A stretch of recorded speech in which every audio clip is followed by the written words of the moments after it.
My name is Burton Webb, and I have the privilege of serving the University of Pikeville as the president.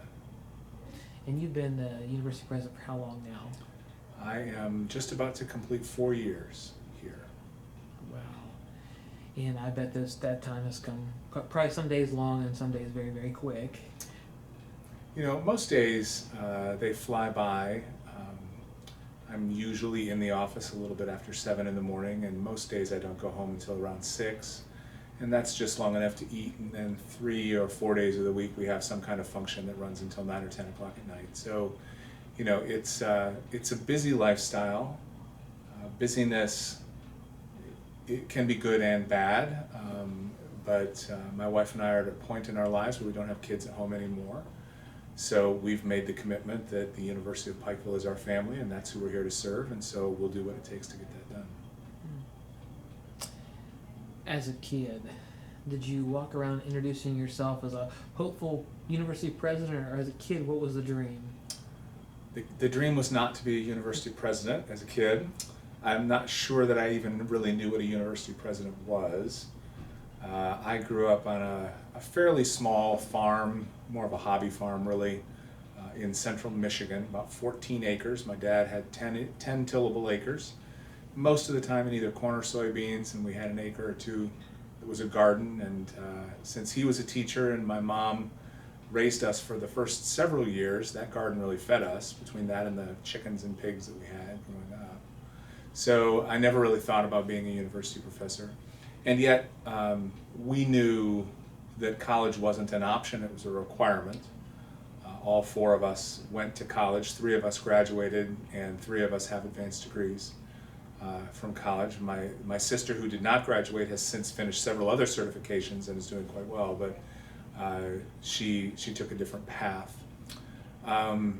So we knew that we would get engaged in higher education, and that engagement would guide us toward a broader sense of calling and vocation in our lives. That was something that my mom and dad were very verbal about, that university was a chance to explore, and when you explored there, it could lead you to a variety of different things.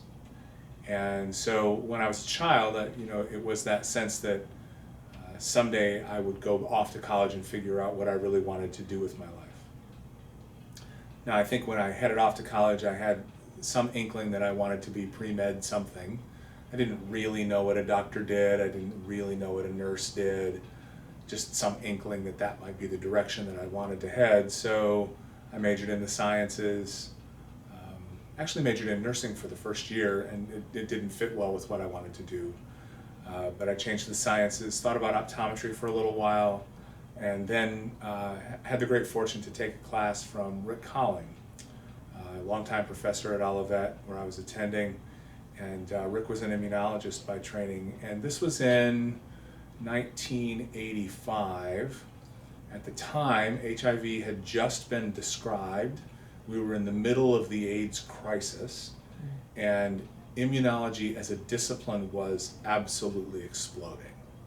So there was far more that we didn't know than what we knew, and I have always been drawn to complicated subjects and complicated things. It's intellectually energizing for me to be drawn to those things.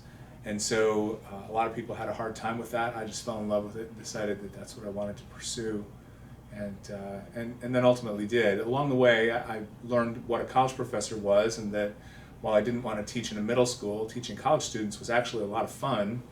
And so I decided to go off and do a master's and a PhD in immunology, and ended up teaching that both at the medical school and undergraduate levels for almost 20 years. Yeah. So I mean, you talked about a pivotal professor and kind of the timing of the life too, with things kind of exploding. Was there anything else that happened to really spur you on to that path? I don't think there was a crisis moment that happened. It was, it's layered experiences, I think. You know, I had the opportunity to teach undergraduates in their laboratory in anatomy and physiology and microbiology. I really enjoyed that. I have great memories for a friend of mine now, a student at that time. His name is Darren Steen. Darren was one of the linebackers on the football team, and he had to pass this AP class in order to graduate. And I remember just incredible satisfaction helping him learn ways to learn. Darren was plenty bright enough. He could memorize the whole playbook for football, but he'd never really had to learn anatomical structure before.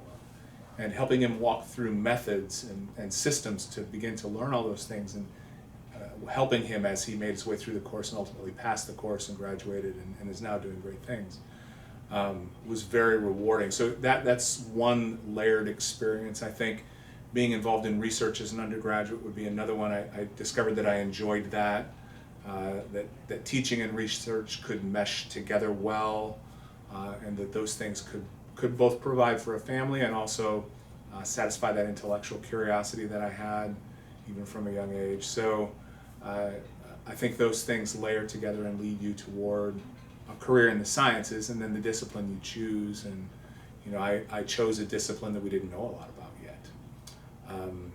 There were a lot of other disciplines in the sciences that I could have chosen, but they were reasonably well described. Why pick one of those?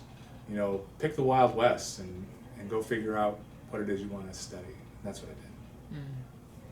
Well, one of the things that has been so moved by in your time here is really helping us see larger, see vision, have a map, even though the building that was built under your leadership, big ceilings, big possibilities, sees out. So you're a person of vision and dreams. I wonder, is there a dream job out there for you? Are you living it? So when that topic comes up, how would you answer the idea of dream job? Dream job is probably the thing that I'm doing at the time. I have a very strong sense of calling, and for me it's deeply rooted in my faith. So, when we moved here 4 years ago, it was because I felt a very profound sense that God was calling us to this place at this time to accomplish some tasks here.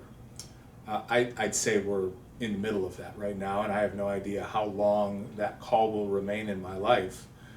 My last institution, I was there for 5.5 years, and I think it prepared me really well to come here at this time to do what we're doing here. But before that, I was 16 years at my institution. So I don't have a pattern of hopping around quickly. I really try to live into the very best that I can do where I am, and then listen very carefully to what the Spirit is saying in my life, whether that's stay or go. I have not felt a sense of release from this place, and I think that before I were to go or even think about anything else, that would be what I would understand. So you need to understand something about me. I get headhunter calls and emails all the time. I don't open them on my email, and I don't answer the calls. I'm really not interested. Until I feel led that it's time to go, I won't open any of those things. It's just not productive. So is there a dream job? I don't know. My wife and I joke all the time. I think organic farming is probably the dream job. Someday I'll have a nice farm somewhere that'll be 2 or 3 acres, and I'll feed my family and give away everything else, and that's the dream job. Mm-hmm. As a leader, you're helping people have mission and vision, and when you think about your own life, sense of call, you said it comes from your deep abiding faith. If we were to try to put that in a sentence, what is your call? I think my call is to serve people. I think that's the simple sentence. Right now that works its way out in higher education because that's where my skill set has brought me. It's where my propensities toward curiosity and vision have drawn me. But I think that I could be fulfilled in just about any job that was serving people, genuinely serving people. This is where I happen to be right now, and I'm very pleased with that. I'm happy with the job that we're doing here. I think we're doing reasonably well. So those are good things. Yeah. I know if we were to scroll back to see all the students or the football player who learned A&P, you just had a really big impact on people. Who has impacted you to help you? I know you already mentioned one professor, but who else has impacted you to help you really know your sense of purpose and call? you want a long list, or do you just want one person? Just give me a couple. Probably the first real leader that I served under was a woman by the name of Vicki Hess. Vicki was the division chair in the science division that hired me straight out of graduate school. And very early on, I think she saw that I had creativity, perhaps creativity that she didn't have. She was a very linear sort of person, very verbal, linear kind of person. And I've always had multiple modalities that I learn in and communicate in. So I think she saw that early, and she started to give me tasks and just opportunities to spread my wings and do things. Right on the heels of that, another woman by the name of Judy Huffman was the dean of the college at the time. And Judy really encouraged me to begin to expand that leadership potential as I moved from a faculty member to a department chair and then a division chair role. And then what did it look like to engage the whole campus rather than just the division that you were in? How did you go about doing that? How did you do that in a way that was healthy and not self-serving? Judy was a wonderful example of that. I think did that really extraordinarily well. But probably the most significant leader in my life is a man by the name of Keith Drury. You've heard me talk about Keith before. Keith is the author of, 20-some books.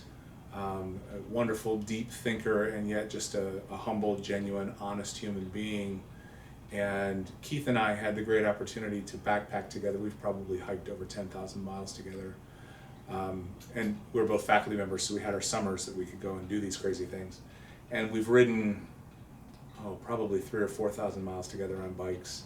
So we spent a lot of time, just the two of us, talking about call and vocation and leadership, about theology, about the intersections between theology and science, where those things touch one another. Keith and I have written articles, we've presented at conferences. He's encouraged me to do a variety of things and continues to be a very positive impact on my life. At this point, Keith is now in his mid-70s. He's retired and living between Indiana and Florida. He spends his time in both those places. And we see each other occasionally, but we write back and forth. And we have agreed that there is no time constraint, so when I have time to write, he doesn't want 2 paragraphs, he wants a letter. And so I'll write an 8-page letter. And it might sit with him for 4 months before I receive from him an 8-page letter. So we go back and forth, really trying to delve deeply into who we are and what we're called to do, and understand how that call evolves over time. Because he was a very prominent leader in the Wesleyan Church. He was a Wesleyan faculty member, very successful, and at the point at which he could have said, I'm going to be a faculty member and be in this role for life, he had the honesty to say, I'm 65, I'm at the top of the pay scale, they could hire 2 faculty for what they're paying me, I'm going to step away and give 2 younger people an opportunity. I hope to follow in his footsteps.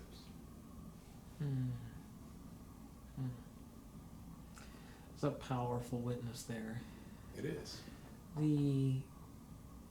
All the time people want positions and titles, and you've clearly made known that's not about who you are. You're about serving people. But if someone was watching this and they said, at some point I would like to become a university president, what did you do to put yourself in that position? What did I do? That's a great question. I think it's a combination of things. I think that I was always willing, and still am always willing, to help move the chairs. In the 6th floor of HPE, if Charity needs help, I'll just go help her move the chairs. I don't have a problem with that. If I see a piece of litter around the campus, I don't make a big deal out of it. I just pick it up. It's not a big deal. It's just what you do. If someone asks me to speak at an event with 1,000 people, I'll do that. If somebody asks me to come over and help clean a building, I'll do that.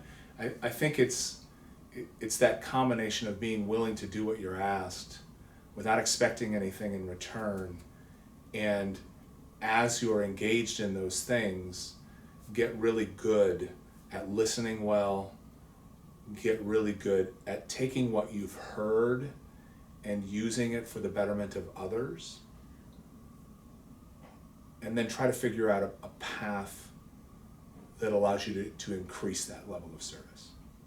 And I think that's probably the most healthy path to the college presidency. I think there are a lot of other paths to the college presidency that aren't healthy and ultimately don't result in the best for students. And I think we see a lot of examples of that in the United States today. But at the end of the day, it's far more important to be focused on others and to serve others than it is to be focused on yourself. And that's really the path that one ought to take, in my view. In your many, many years of dealing with students and just all kinds of people, a lot of people look to you now for answers, or vision at least. And when a person looks to you and says, you seem to have this really clear sense of call and purpose, but I'm just floundering around and have no idea, what do you say to people who are just really struggling to find their sense of call? That's a tough one, because there are, let's see how I want to frame this answer. This is interesting. Some people might say that my call is very clear to the college presidency. That's not my call. My call is to serve other people, and in an educational context is where my skill set aligns. So to find your call, you need to do everything you can to understand the needs of the people around you, those people you're interested in serving. So find that deep, deep need, and then figure out how your life has prepared you to meet that need, because it's that intersection where you'll understand your call and your vocation. So for me, I had training, understanding, and a deep passion for education. I was raised in a home with teachers.